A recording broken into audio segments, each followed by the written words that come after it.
Une victoire au forceps pour le Stade français aujourd'hui face à Bayonne, 13-9. Nous sommes dans les vestiaires du Stade français avec Pascal. On va faire ça dans l'ordre. Première période plutôt équilibrée où vous quand même vous réussissez à marquer le seul essai de cette rencontre par l'intermédiaire de Julien Arias, un essai qui est parti d'une touche au départ. Et pourtant, on le disait, c'est une première mi-temps équilibrée, 10-9 à l'issue des 40 premières minutes. Vous avez pensé quoi de cette première période, vous ?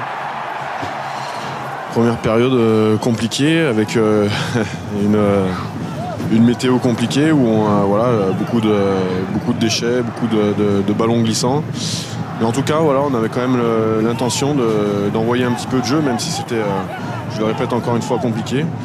Après, on a été récompensé quand même sur cette action où je crois qu'il y a un beau boulot de la part de toute l'équipe et ça se finit par le seul essai de la rencontre.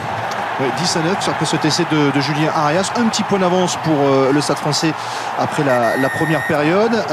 En seconde période, on va revoir ici la conclusion de Julien Arias. En seconde période, 3 points seulement vont être inscrits, 13-9 au final pour le Stade français.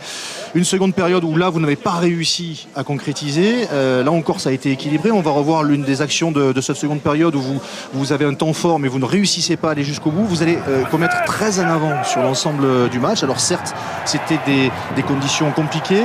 Vous cherchiez un match référence, un match pour se relancer après 2 défaites. Vous n'avez pas forcément trouvé, même s'il y a la victoire au bout. Ouais, j'ai envie de te dire qu'on s'en fout parce que le plus important ce soir, c'était vraiment la victoire. On sortait de 2 défaites à l'extérieur à Toulouse et au Racing, 100 points de bonus. Donc on avait pris 0 points sur 10 possibles. Donc autant dire que l'objectif ce soir, c'était la victoire.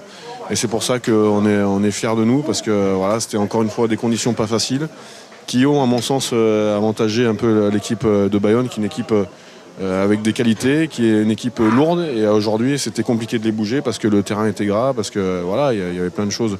En tout cas, l'objectif est atteint, c'était de prendre 4 points. Et il y a une semaine de repos. On voulait tous partir avec le sourire. Je crois que c'est fait. Un mot sur Mornestein, le demi d'ouverture sud-africain. C'est sa première titularisation de la saison. Alors avant le match, on a vanté ses talents de buteur, ses talents au pied. Et puis il a fait 2-3 boulettes, 2 touches directes, un renvoi raté. C'est quoi ? C'est dû à la méconnaissance de ce stade ? Non, je pense pas. Je crois il faut que tranquillement qu'il prenne aussi ses repères dans notre équipe. C'est un joueur qui vient d'arriver puisqu'il avait fait qu'un match avec nous contre Biarritz. En tout cas, il a un état d'esprit exceptionnel. Il a quelques mots de français déjà. Il s'adapte énormément bien. Donc c'était son premier match.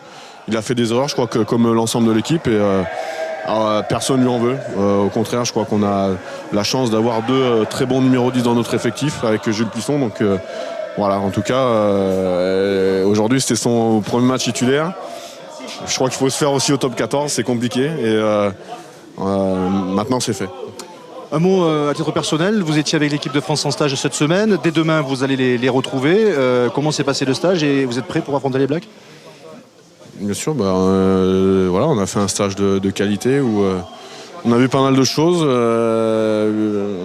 Donc maintenant, il y a une semaine de préparation pour jouer les champions du monde. Je crois que tous les joueurs qui seront alignés ont une chance exceptionnelle. Je crois que c'est de jouer la meilleure équipe du monde depuis toujours.